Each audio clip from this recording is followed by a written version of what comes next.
Oke, dalam organisasi Kara sendiri, kita telah mengetahui setelah chapter 56 kemarin itu dirilis, jika orang paling spesial yang bisa menghindari pemusnahan karena kesetiaan besarnya kepada Jigen, dia adalah Code sendiri.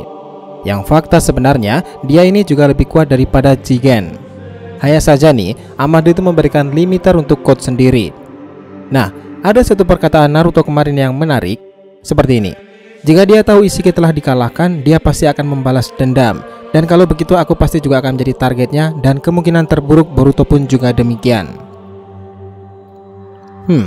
Tidak hanya itu saja, orang-orang dalam target Code sendiri tentunya sedang mengalami ancaman serius saat ini. So relax, kita akan intro dulu.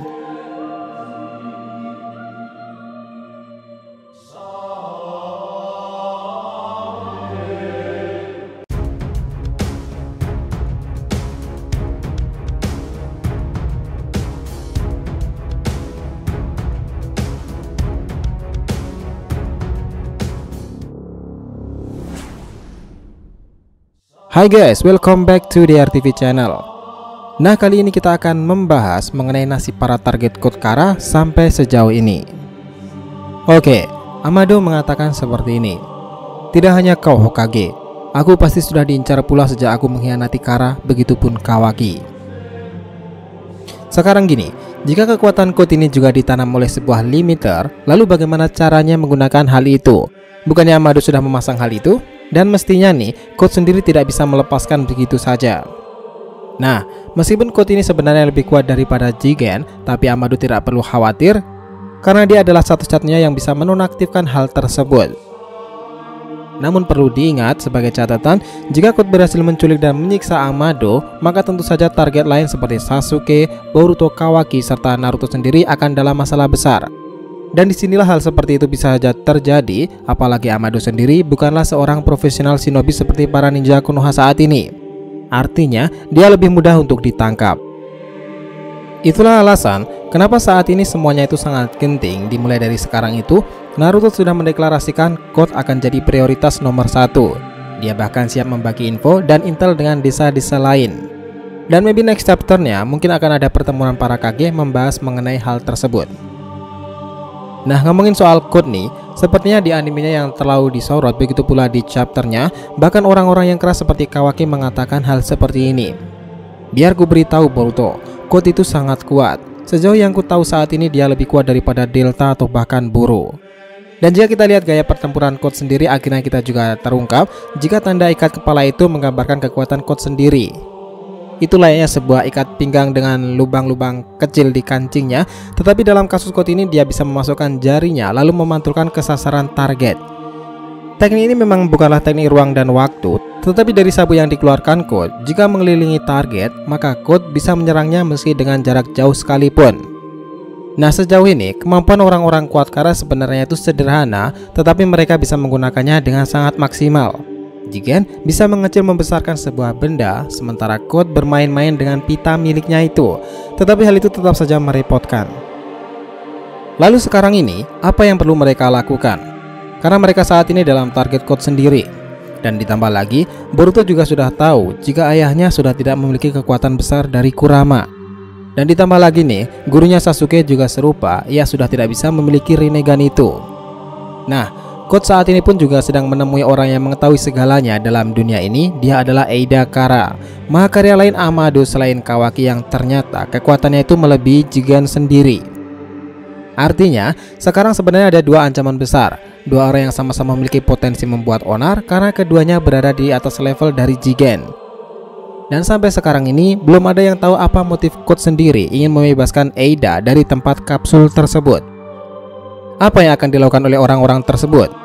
Untuk Boruto Kawaki sih, mereka memutuskan untuk melatih karma itu agar bisa berguna nantinya. Karena belajar dari kemarin, Boruto itu belum bisa mengendalikan karma itu sama sekali, sementara Kawaki yang mengetahui sedikit lebih banyak akan membantu Boruto dalam menggunakan karma tersebut. Nah, seperti yang kita tahu, chapter kemarin sih Sasuke tidak dimunculkan sama sekali aksinya, karena sepertinya ia masih dirawat oleh istrinya Sakura. Bab soal Code ini kami rasa sangat menarik, bahkan setara dengan cerita menariknya kemunculan Kashin Koji saat itu, dan keduanya juga masih tersisa di era Boruto saat ini. Sekarang gini, dirinya yang mendapati kekuatan tempur seorang Otsutsuki karena segel karma putih itu yang dikatakan sebagai perwujudan kekuatan murni Otsutsuki. Dia juga memiliki Jubi dan hanya Sasuke yang mengetahui letak keberadaan itu. Namun, karena Rinnegan sudah nonaktif, maka akan sangat susah kembali ke dimensi tersebut. Itu berarti hanya Code sendiri yang mengetahui letak tersebut. Secara umum, di dunia shinobi yang plot ending seperti inilah yang menarik dan membuat pengembangan cerita lagi. Kita dahulu jadi teringat dua nama yang sempat mendapati plot armor dan mereka malah membuat geger di perang shinobi keempat. Dia adalah Kabuto serta Uchiha Obito. Dan di kondisi sekarang ini sepertinya Code adalah salah satu nama yang menarik. Sekarang gini deh, Code Kara ini memiliki kekuatan seorang dewa, apalagi jika ia berhasil memakan buah cakra itu. Bagaimana organisasi Kara berjalan di bawah kendali Code sendiri? Satu perkataan Momoshiki yang menarik dahulu, seseorang yang telah menjadi dewa, maka orang itu sudah bukanlah orang biasa lagi. Dan Code berpeluang besar akan hal itu. Karma putih yang sangat berbeda dan mengerikan. Nah, seperti yang kita tahu nih, dalam kisahnya di anime yang menampilkan sosok Code ini lebih sering, di sana ia terlihat Code ini memiliki tingkat analisis yang tajam dan diketahui oleh Delta. Ia terlihat sangat usil dan creepy, tetapi Code ini sendiri adalah anggota paling loyal di organisasi Kara. Semua yang kita akan tahu tentang Code karena di chapter atau di anime sebentar lagi itu akan diperlihatkan lebih detail lagi tentangnya tentunya setelah semua ini related antara hubungan di chapter serta hubungan di animenya. Dan setelah rilisnya chapter 56 kemarin, kekuatannya yang sangat aneh itu sepertinya cerita shinobi modern dengan kelompok Kara di bawah Code ini akan jauh lebih seru lagi. Nah, kita ada pertanyaan nih.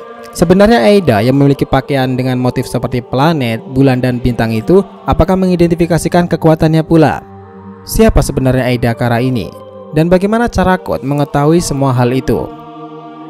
Info ini masih sangat minim, tapi buat next pasti akan jauh lebih seru lagi.